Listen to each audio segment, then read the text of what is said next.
आजकल जहां भी देखो वहां कथावाचक भी हैं और तथाकथित ब्रह्मज्ञानी भी हैं जो ये कहते हैं कि मैं ब्रह्मज्ञानी हूँ, आप लोगों को भी मैं ब्रह्म ज्ञान करा दूंगा, मेरे चेला बन जाओ, चेली बन जाओ, मेरे चरणों में प्रणाम करो, मेरी आरती करो और गुरु पूर्णिमा को मेरे यहाँ आकर के आपके पास जो पत्र पुष्प है अर्थात धन वगैरह है वो चढ़ाओ और बीच बीच में आओ तब धन को चढ़ावा करते रहो। ऐसे बहुत मिल जाएंगे और वो आपको कहेंगे हम बताते हैं भगवान कैसे मिलते हैं। तो ऐसे आपको बहुत सारे मिल जाएंगे। तथाकथित संत कह दो, महात्मा कह दो, कथावाचक कह दो, विद्वान कह दो, लेकिन वो आपको विधियात्मक साधन बताएंगे। एक साधन है निषेधात्मक, एक है विधियात्मक। निषेधात्मक साधन में ये कहा जाता है कि आप ये मत करो और विधियात्मक साधन में आपको ये कहा जाता है कि आप ये करो। कोई कहेगा ध्यान करो, कोई कहेगा पाठ करो, कोई कहेगा पूजा करो, कोई कहेगा दान करो, कोई कहेगा जंगल में चले जाओ, गुफा में बैठ करके ध्यान समाधि लगाओ। ऐसे आपको अलग अलग कहने वाले मिलेंगे। कोई आपको कोई मंत्र बता देंगे, ये मंत्र का जाप करो। कोई कहेगा कि मेरा ध्यान करो, गुरु के ध्यान से परमात्मा मिलते हैं। ये सब है विधियात्मक साधन और ये मत करो, ये है निषेधात्मक साधन। तो अपने को दोनों ही साधन बहुत सरल मिल गए हैं। वो क्या है, निषेधात्मक साधन क्या है?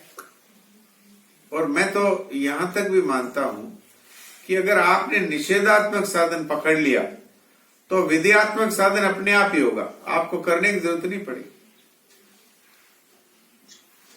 ये उदाहरण मैंने कई बार दिया है, आज एक बार फिर देता हूं कि जैसे मैंने ये कहा कि कोई व्यक्ति यदि आज अभी से ये निर्णय करे कि मैं झूठ नहीं बोलूंगा,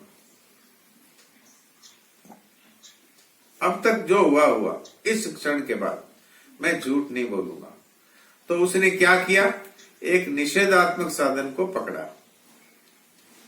अब बताइए वो क्या बोलेगा? तो सच बोलने में क्या उसको कोई साधन करना पड़ा? क्या उसको कोई जोर आया, कोई परिश्रम हुआ, कोई पैसा लगा, कोई समय लगा?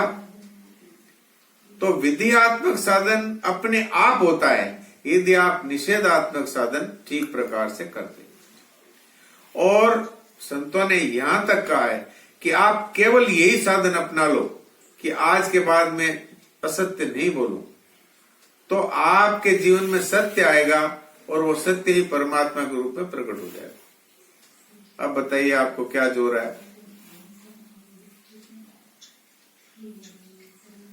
इसलिए मुझे जो संतों ने जो प्रसाद दिया वो मैं आपके सामने रखता हूं।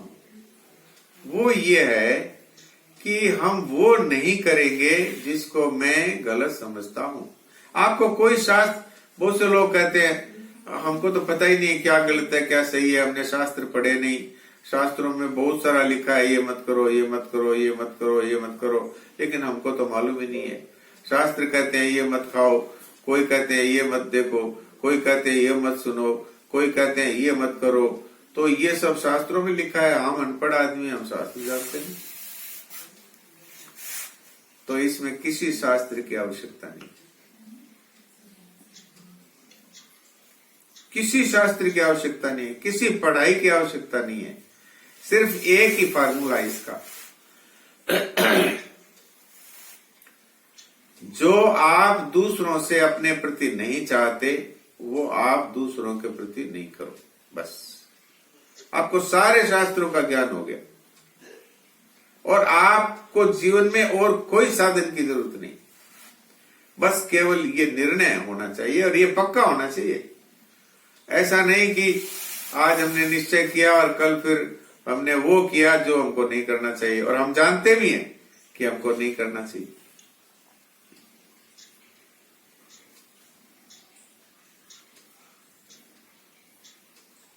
इसमें किसी को कोई कठिनता है तो बताओ।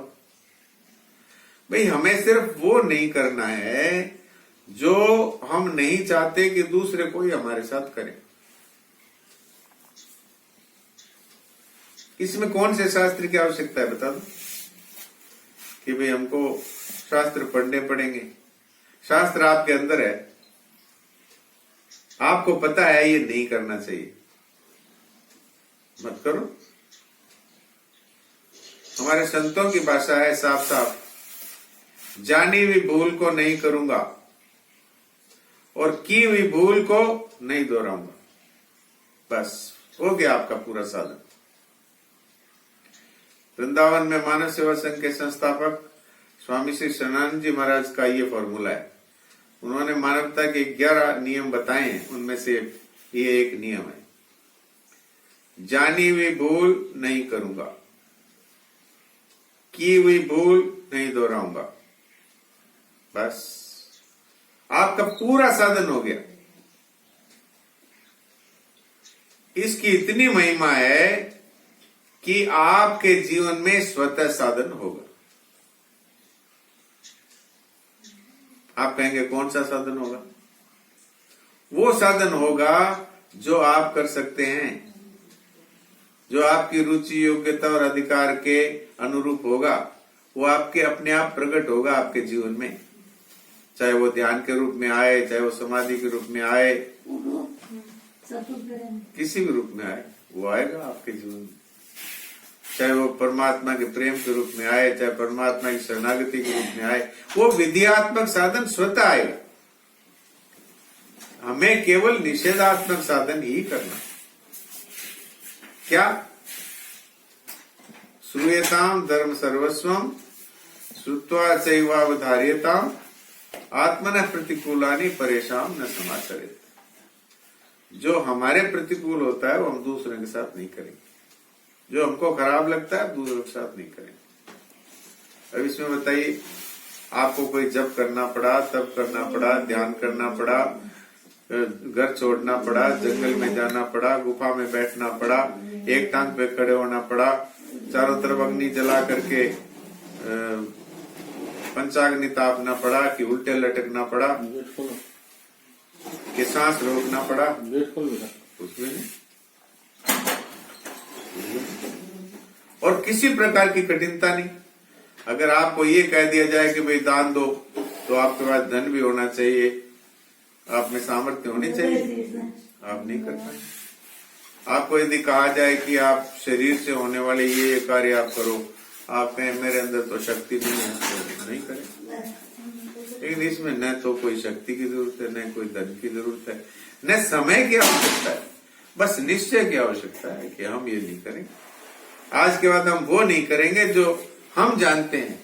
किससे पूछने की जरूरत नहीं है कि मैं ये करूं कि नहीं करूं, नहीं।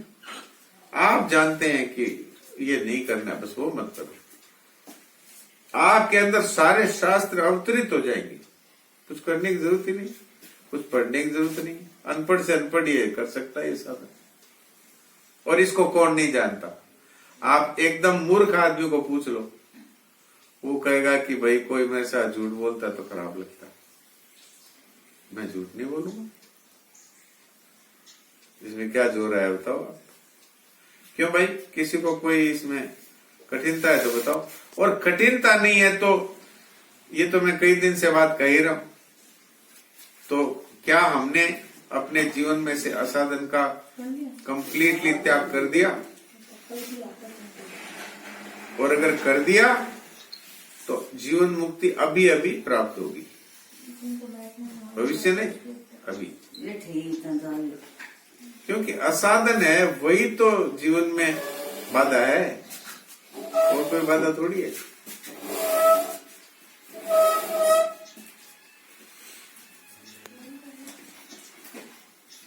तो साधन आप करें अथवा न करें, कोई बात नहीं।